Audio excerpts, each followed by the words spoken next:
तो जी हाँ, welcome to all of you in chemistry by Saad Anwar में। आप सब देख रहे हैं केमिस्ट्री बाय साद अनवर और मैं हूं आपका टीचर साद। आज जो टॉपिक हम डिस्कस करने वाले हैं एनालिटिकल केमिस्ट्री का टॉपिक है। टॉपिक का नाम है quality control and quality assurance.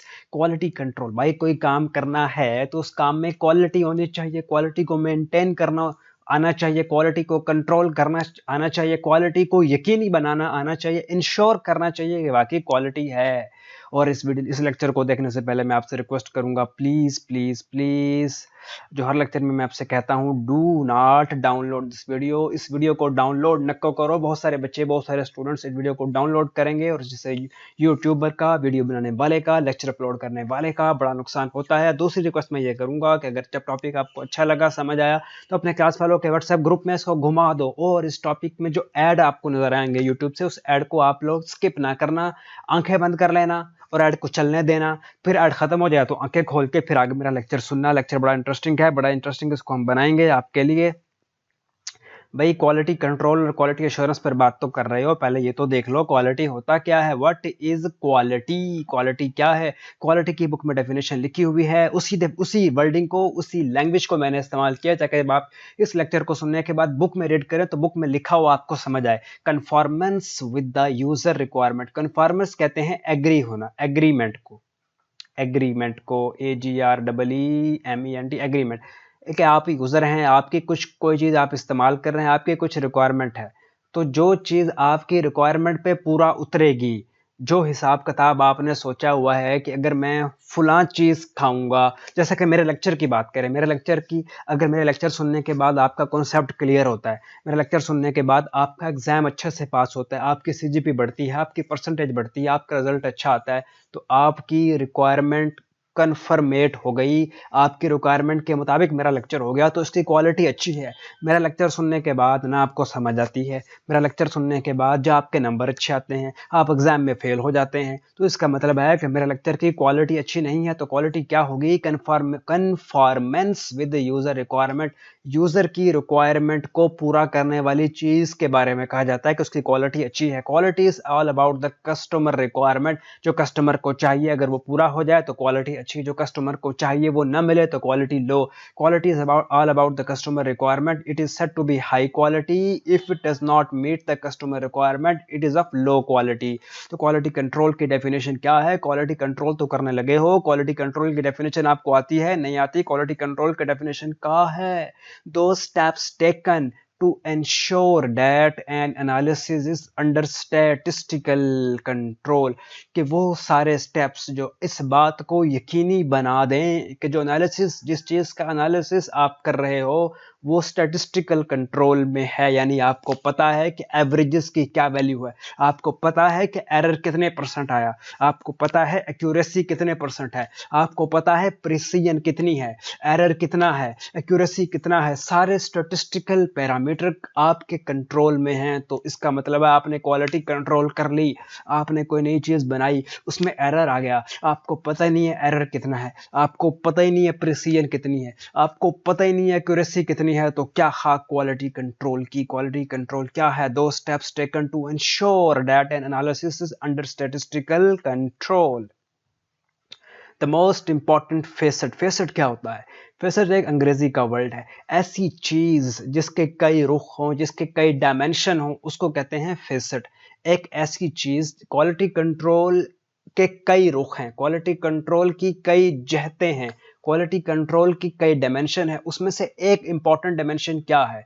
set of written directives describing all relevant laboratory specific techniques, specific sample, specific method, specific and protocol specific operation। यानी क्वालिटी कंट्रोल अगर आप करना चाहते हो, क्वालिटी मेंटेन आप करना चाहते हो, तो written directives, written instructions, written guidelines आपके पास होनी चाहिए ताकि आप देख सको कि रिटन गाइडलाइंस को, रिटन डायरेक्टिव्स को कितना आप अमल कर रहे हो, किसके मुतालिक, relevant to laboratory specific, laboratory के हवाले से रिटन डायरेक्टिव होनी चाहिए, टेक्निक के हवाले से, जो टेक्निक आपने अपने एनालिसिस में यूज करनी है उसके हवाले से आपके पास रिटन डायरेक्टिव्स होने चाहिए, जिस सैंपल का एनालिसिस करना है उसके हवाले से रिटन डायरेक्टिव्स होने चाहिए, मेथड जो अप्लाई करना है उस मेथड का ऊपर नीचे पता होना चाहिए, और जो प्रोसीजर आप करने जा रहे हो हो उस प्रोसीजर के बारे में लिखी हुई रिटन डायरेक्टिव्स होनी चाहिए।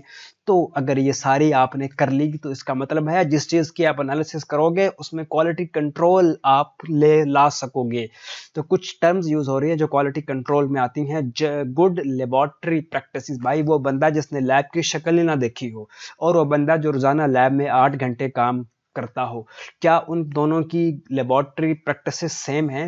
वो बंदा जो लैब में, कॉलेज की लैब में, किसी भी लैब में सिर्फ एक दिन गया हो, जो लैब में सिर्फ सेल्फी लेने गया हो, जो लैब में सिर्फ फोटो सेशन के लिए गया हो, और वो बंदा जो लैब में काम करने के लिए गया हो, क्या दोनों की गुड लेबोरेटरी प्रैक्टिसेस सेम है? नहीं नहीं। जो बंदा सिर्फ सेल्फी लेने लैब में गया, जो बंदा सिर्फ फोटो सेशन कराने के लिए लैब में गया, उसको क्या पता लेबोरेटरी प्रैक्टिसेस क्या है? जो बंदा रोजाना 8 घंटे, 10 घंटे, 4 घंटे लैब में काम करता है, उसको पता है उसकी गुड लेबोरेटरी प्रैक्टिसेस अच्छी हैं। गुड लेबोरेटरी प्रैक्टिसेस क्या है? दोस्त general laboratory procedure that when followed help ensure quality of analytical work. General जो गुड लेबोरेटरी प्रैक्टिसेस उन लेबोरेटरी के प्रोसीजर को, उन तरीकाकार को कहा जाता है जिन पर जब कोई फॉलो किया जाए, जिनके मुताबिक जब काम किया जाए तो एनालिटिकल वर्क में क्वालिटी यकीनी बन जाती है। गुड लेबोरेटरी प्रैक्टिसेस में हम किन चीज़ों को पढ़ते हैं? Good laboratory practices describe the general laboratory operation that need to be followed in any analysis. वो सारे तरीकाकार जो किसी भी एनालिसिस के जिनके मुताबिक काम करना ज़रूरी है। These practices includes properly recording data. और सारा काम सही किया लेकिन एंड पे जो डाटा आया वो गलत रिकॉर्ड कर लिया, रिजल्ट गलत। एंड मेंटेनिंग रिकॉर्ड को मेंटेन करना होता है। Using chain of custody form for sample data are submitted for analysis. जो एनालिसिस के लिए सैंपल आपको दिए गए हैं उनका ख्याल भी रखो। ये ना हो कि गैस का सैंपल है तो लीक कर जाए, लिक्विड का सैंपल है तो वेपोरेट कर जाए, किसी में लैब में से इम्प्योरिटी शामिल हो जाए। अपनी कस्टडी में भी रखो। हाँ, जो सैंपल आपको एनालिसिस के लिए मिले हैं उनका ख्याल रखो। Specifying and purifying chemical reagents, preparing commonly used reagents, cleaning and calibrating glassware, training laboratory personnel and maintaining the laboratory facilities and general laboratory equipment।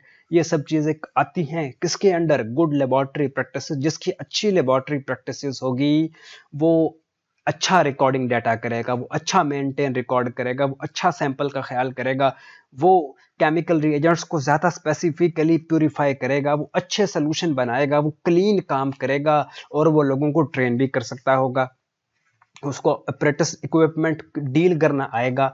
तो गुड लेबोरेटरी प्रैक्टिसेस में ये सब चीज़ें आती हैं। फिर है good measurement practices. Good measurement practices, those instructions outlining how to properly use equipment and instrumentation to ensure the quality of measurement। भाई जो मेजरमेंट करना जा रहे हो वो मेजरमेंट बिल्कुल सही हो, कि गलत मेजर करके ना आ जाओ, और वो दुरुस्त मेजर करना।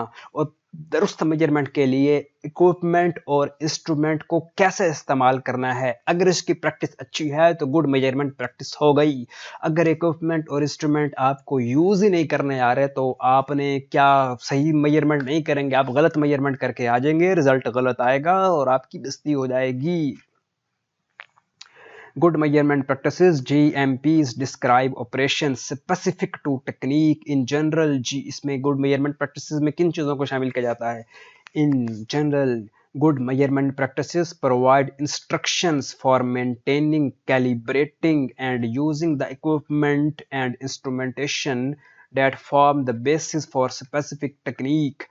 For example, a good measurement practices for a titration describe how to calibrate a burette if necessary, how to fill a burette with a titrant। एक titrant होता है, एक titrand होता है, दोनों में फर्क क्या है वो भी देख लेना। गुड मेजरमेंट प्रैक्टिसेस में आपको पता होना चाहिए कि ब्यूरेट को कैलिब्रेट कैसे करना है, यानी कैसे परख करनी है, कैसे जांचना है कि ब्यूरेट सही काम कर रही है कि नहीं, ब्यूरेट को फिल कैसे करना है। अगर आप मेजरिंग सेंटर में कुछ मेजर कर रहे हैं तो अपर मेनिस्कस, लोअर मेनिस्कस का पता होना चाहिए, इन सब चीज़ों का पता होना चाहिए। भाई सीधी सी बात है, गुड मेजरमेंट प्रैक्टिस होनी चाहिए। The correct way to read the volume of a titrant in the burette and to correct way to dispense the titrant। ये सब चीजें अगर आपको पता होंगी तो गुड मेजरमेंट प्रैक्टिस होगी। Standard operation procedure. और कोरोना की वजह से आजकल बार बार आपने सुना है एसओपी एसओपी एसओपी, पता भी है एसओपी होता क्या?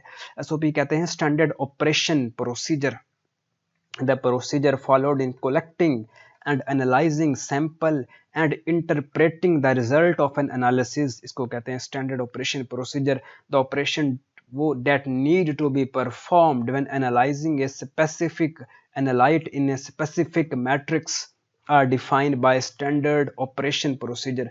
जब कोई स्पेसिफिक एनालाइट को किसी स्पेसिफिक मैट्रिक्स में एनालाइज करना हो तो जो तरीकाकार इस्तेमाल किया जाएगा वो स्टैंडर्ड ऑपरेशन प्रोसीजर के तहत होगा। द एसओपी डिस्क्राइब, एसओपी बताता क्या है, एसओपी का फायदा क्या है? The SOP describe all steps taken during the analysis. Analysis के दौरान जो जो कदम उठाने हैं, जो जो काम करना है, जो जो टेक्निक अपनानी है, जो जो तरीक़ेकार पे चलना है, उसको बताएगा कौन? Standard operation procedure. SOP including how the sample is processed in the laboratory, sample की प्रोसेसिंग कैसे करनी है, सैंपल की सेपरेशन ऑफ एनालाइट कैसे करना है, the analyte separation from potential interferent. Sample में आपके कुछ इंटरफेरेंट भी होंगे जो एनालाइट की एनालिसिस में रोड़े रुकावटें खड़ी करेंगे, उनको कैसे सेपरेट करना है, इंटरफेयरिंग सब्सटेंस को कैसे सेपरेट करना है, ये आप सब तरह चीज़ें आएंगी स्टैंडर्ड ऑपरेशन प्रोसीजर के under. How the method is standardize, जिस मेथड को चल रहे हो क्या वो मेथड स्टैंडर्डाइज है कि नहीं, सही है कि नहीं, पता चलेगा कैसे? अगर स्टैंडर्ड ऑपरेशन प्रोसीजर को देखा जाएगा, इसके मुताबिक काम किया जाएगा। How the analytical signal is measured, analytical signal को कैसे मेजर करना है। How the data are transformed into a desired result, और ग्राफ कैसे बनाने हैं, डाटा मिल गया उनको ग्राफ कैसे बनाने हैं, और क्वालिटी कैसे, टूल्स एपरेटस इक्विपमेंट इंस्ट्रूमेंट की क्वालिटी कैसे चेक करनी है, क्वालिटी कैसे मेंटेन करनी है, वो काम ऑपरेटस इंस्ट्रूमेंट इक्विपमेंट सही कर रहे हैं कि नहीं, उनकी कैलिब्रेशन कैसे करनी है, ये सब चीज़ें आएंगी किसमें? एसओपी स्टैंडर्ड ऑपरेशन प्रोसीजर में। And the quality assessment tool, quality assessment tool that will be used to maintain the quality control if the laboratory is responsible for sampling। अगर laboratory ही sample को इकट्ठा कर रही है then SOP will also state how the sample to be collect। और भाई जिस sample की analysis कर रहे हो उस sample को collect कैसे करना है, उस sample को महफूज कैसे रखना है, उस sample को waste होने से कैसे बचाना है, उस sample को impurities से कैसे बचाना है, and preserved and the nature of any pre-laboratory processing। SOP may be developed and used by a single laboratory or it may be standard procedure approved by an organization such as the American Society for Testing and Materials or the Federal Food and Drug administration. SOP किसी एक laboratory के भी बनाए हुए हो सकते हैं, SOP किसी बड़े ऑर्गेनाइजेशन की तरह से भी आपको मिल सकते हैं, बस आपको ख्याल करना है कि एसओपी पे काम चलता रहे। Protocol for a specific purpose, किसी एक स्पेसिफिक पर्पस का जो तरीकाकार है वो कहलाता है protocol for a specific purpose. अब प्रिसाइजली दुरुस्त तरीके से written protocol for an analysis that must be followed exactly. Although SOP provide a written procedure, it is not necessary to follow the procedure exactly as long as any modification are identified। इसका मतलब है लकीर के फकीर नहीं बनना, जो तरीकाकार आपको दे दिया गया उस पे मिनोवन कॉपी पेस्ट नहीं करना, थोड़ी बहुत अगर मॉडिफिकेशन थोड़ी बहुत खुद भी सोच लेना है, अपनी भी अकल लड़ा लेनी है, लकीर का फकीर नहीं बनना। A protocol on the other hand, a protocol for a specific purpose PSP which is the most detailed of the written quality control directives must be followed exactly if the result of the analysis are to be accepted। अगर जो काम किया है चाहते हो कि analysis का result काबिल कबूल हो तो उस एनालिसिस करवाने वाले ने जो आपको हदायत दी हैं उनका ख्याल रखना। Protocol for a specific purpose में अमूमन आमतौर पर हम SOPs पे 100% चलने की आंखें बंद करके ज़रूरत नहीं, लेकिन protocol for a specific purpose में ज़रूरी है कि इसका आप ख्याल रखो। टू एडिशनल एस्पेक्ट्स, ज़रा यहाँ से कुछ चेंज ना करें, हाईलाइटर वगैरह हैं,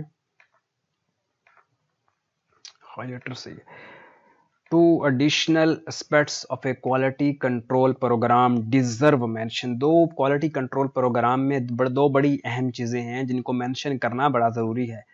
फर्स्ट क्या है? First is the physical inspection of sample. Sample को आंख से भी देख लो, फिजिकली मुआयना भी कर लो, मेजरमेंट कर लो, रिजल्ट देख लो by the individual responsible for collecting and analysing the sample. मिसाल के तौर पर sediment sample might be screened during collection and sample containing foreign object such as piece of metal be discarded without being analyzed. Sample that are discarded can then be replaced with additional sample।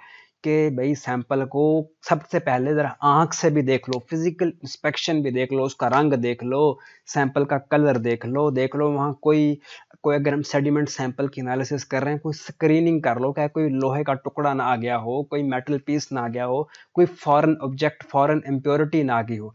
तो अगर ज़रूरत पड़े तो sample को discard भी कर दो analysis किए बगैर, और जिस सैंपल को डिस्कार्ड किया उसकी जगह कोई दूसरा एडिशनल सैंपल ले आओ। When a sudden change in the performance of an instrument is observed, जिस इंस्ट्रूमेंट से काम कर रहे हो उसकी परफॉर्मेंस में कोई अचानक सी तब्दीली आ गई तो अंधे ना बन जाओ, उस तब्दीली को नोट करो, अपनी आंखें अपने कान खुले रखो, अपना दिमाग भी खुला रखो। The analyst may choose to repeat those measurement. अगर आपको लग रहा है कि रिजल्ट सही नहीं आया तो दोबारा रिजल्ट लाओ, दोबारा मेजरमेंट करो, और लाए हुए रिजल्ट को रिजेक्ट भी कर सकते हो। The analyst may also decide to reject a result and reanalyze, दोबारा एनालाइज करो the sample when the result is clearly unreasonable। जब कोई आपने काम किया, कोई एनालिसिस किया और वाज़े तौर पे जो रिजल्ट आया उसमें खराबी आ गई, अनरीजनेबल रिजल्ट आ गया, वाज़े तौर पे आपको दिख रहा है कि रिजल्ट सही नहीं आया, तो गाहक को, कस्टमर को गलत रिजल्ट ना दे दो, बल्कि उस रिजल्ट को रिजेक्ट करो और दोबारा सैंपल को री एनालाइज करो अगर ज़रूरत पड़ जाए। अगर आपने इस तरह किया, गलत रिजल्ट को रिजेक्ट किया, ज़रूरत पड़ने पर दोबारा री एनालाइज किया और फिजिकल इंस्पेक्शन भी की, तो इस बात का फिर बड़ा चांस है कि आपने जो काम किया उसकी क्वालिटी कंट्रोल है, वो अच्छा काम है, क्वालिटी मेंटेन है, क्वालिटी कंट्रोल प्रोग्राम का हिस्सा है कि first is physical inspection of sample और सेकंड इज के यार इंस्ट्रूमेंट को भी देख लो। A final component of quality control programme का एक आखिरी बात is the certification of an analyte competence to perform the analysis for which और शी इज रिस्पॉन्सिबल। कि जो एनालिसिस कर रहे हो, जो काम कर रहे हो, वो बंदा अहल भी है और बंदे ने कभी लैब की शक्ल ना देखी हो, वो किसी थर्ड क्लास अदारे से पढ़ रहा हो, उसका टीचर ही अच्छा ना हो, तो उसको क्या ख़ास एनालिटिकल तरीके आएंगे भाई, बाकी उसके पास सर्टिफिकेशन भी है, नहीं वो अहल भी हो उस काम करने का, एनालिसिस करने की अहलियत भी रखता हो। Before an analyst is allowed to perform a new analytical method, he or she may be required to successfully analyze an independent check sample with acceptable accuracy and precision। और भाई आपका बंदा सही काम करने वाला हो, इस पैराग्राफ का ये मतलब है। Quality control is a product based approach. बड़ी इंपॉर्टेंट बात है कि प्रोडक्ट बेस्ड अप्रोच है that concern the activities and techniques that are used to fulfil the quality requirement. Quality requirement के लिए जो तरीक़ेकार, जो एक्टिविटीज, जो टेक्निक्स चाहिए, ये प्रोडक्ट बेस्ड अप्रोच है। यानी अगर क्वालिटी कंट्रोल आपकी सही होगी तो प्रोडक्ट अच्छा होगा। Quality control function start right at the beginning of the project work. जैसे ही प्रोजेक्ट में काम शुरू हो जाता है, कोई चीज़ बनने लग पड़ती है, किसी चीज़ में काम शुरू हो जाता है, तो उसी वक्त क्वालिटी कंट्रोल का भी काम शुरू होता है। ऐसे नहीं कि कोई चीज़ बन गई, बन के मार्केट में आ गई, उस वक्त उसकी क्वालिटी चेक लोग कर रहे हैं तो कंपनी का नाम डूब जाएगा, अदारे का नाम, ऑर्गेनाइजेशन का नाम डूब जाएगा। तो अगर आप चाहते हो कि प्रोजेक्ट का जो वर्क है वो बेहतर हो, तो बिगिनिंग में ही क्वालिटी कंट्रोल पर काम शुरू कर दो। It is a reactive approach, हाँ, which helps to find defects in deliverable. Deliverable कहते हैं वो चीज़ें जिनको मार्केट में देना है, वो सामान, वो अशिया, वो सामान जिसको मार्केट में लाना है, वो चीज़ों जिनको मार्केट में इंडस्ट्री से या लेबॉर्ट्री से लेकर जाना, उनको कहते हैं डेलीवरेबल। वो चीज़ें जिनको डिलीवर करना है, उनको कहते हैं डिलीवरेबल। तो उसमें अगर कोई डिफेक्ट है, कोई ख़राबी है, तो उसका आपको शुरू ही में पता लगाना चाहिए, बजाय इसके कि सारा खर्चा हो जाए, सारा पैसा लग जाए, सारी एनर्जी लग जाए, सारा वर्क हो जाए, सारी एफर्ट लग जाए, सारा टाइम लग जाए, और फिर आपको पता चल रहा हो कि इसकी तो क्वालिटी चाइना की है और थर्ड क्लास क्वालिटी। ऐसे ना करो। The primary objective of quality control process is to make sure that deliverable are defect free. जो चीज़ मार्केट में लॉन्च करने जा रहे हो डिफेक्ट फ्री है और एक्सेप्टेबल है, लोग उसको सरांखों में बैठाएंगे, उसको चाइना का माल नहीं समझेंगे। The quality control process has the following objectives: to find any defect in the product, correct them and validate the deliverable। अगर कोई मसला हो डिलीवरेबल में तो देखते रहो। यानी क्वालिटी कंट्रोल में आपको किस किस चीज़ों का ख्याल रखना है कि जिस चीज़ को मार्केट में आप लॉन्च करने जा रहे हो उसमें कोई डिफेक्ट तो नहीं है। यानी कि आपने डिलीवरेबल की वैलिडेशन करनी है, चेक करना है कि सही चीज़ है, करेक्ट सामान जा रहा है कि नहीं, कोई मसला खराबी तो नहीं है।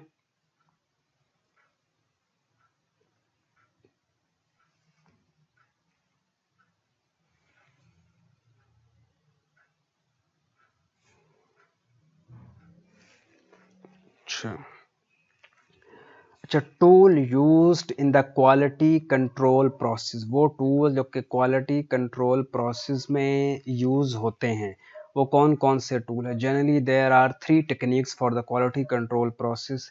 दे आर इंस्पेक्शन, एक इंस्पेक्शन का टूल है, यानी पहले देख लो, मुआयना कर लो। स्टेटिस्टिकल सैम्पलिंग है, उदाद शुमार कर लो, उसमें आपको एरर, एक्यूरेसी, प्रेसी, यानी स्टेटिस्टिकल जो चीज़ें हैं उनको देख लो। एंड द 7 बेसिक टूल, इनको हम 7 बेसिक टूल को हम बाद में एक अलग से वीडियो बनाएंगे, आज इनका सिर्फ नाम पढ़ लेते हैं। In an inspection the deliverable, वो चीज़ जिसको डिलीवर करना है, वो चीज़ जिसको मार्केट में लाना है, physically examine for any defect and to check if it matches the requirement. हाँ, जो रिक्वायरमेंट है उसके साथ मैच कर रही है कि नहीं, और देख भी लो, आंखें खुली रखो। In statistical sampling you select a random number of items from a batch and inspect them for any defect and conformance।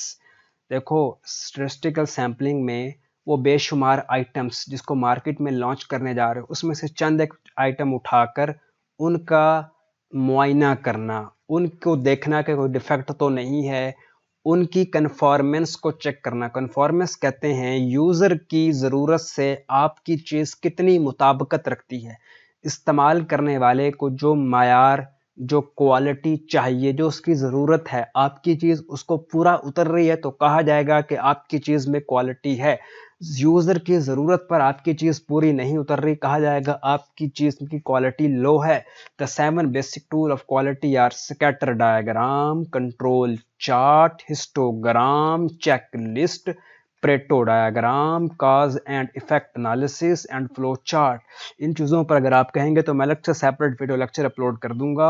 ये क्वालिटी कंट्रोल प्रोसेस के टूल्स हैं। This tools helps find defect and cause of defect. इन tools को अगर हम अब focus करेंगे, इनको अप्लाई करेंगे तो हमें डिफेक्ट को तलाश करना भी आसान हो जाएगा और डिफेक्ट की वजूहात को तलाश करना भी हमारे लिए आसान हो जाएगा।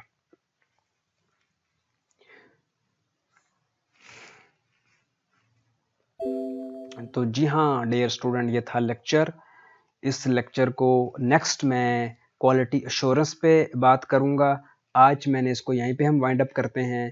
क्वालिटी अश्योरेंस पे ऑनवर्ड हम बात करेंगे। तो इस वीडियो को आपको कैसे लगी प्लीज़ मुझे अपने फीडबैक में ज़रूर बताइएगा। अपना बहुत सा ख्याल रखिएगा। अल्लाह हाफिज़।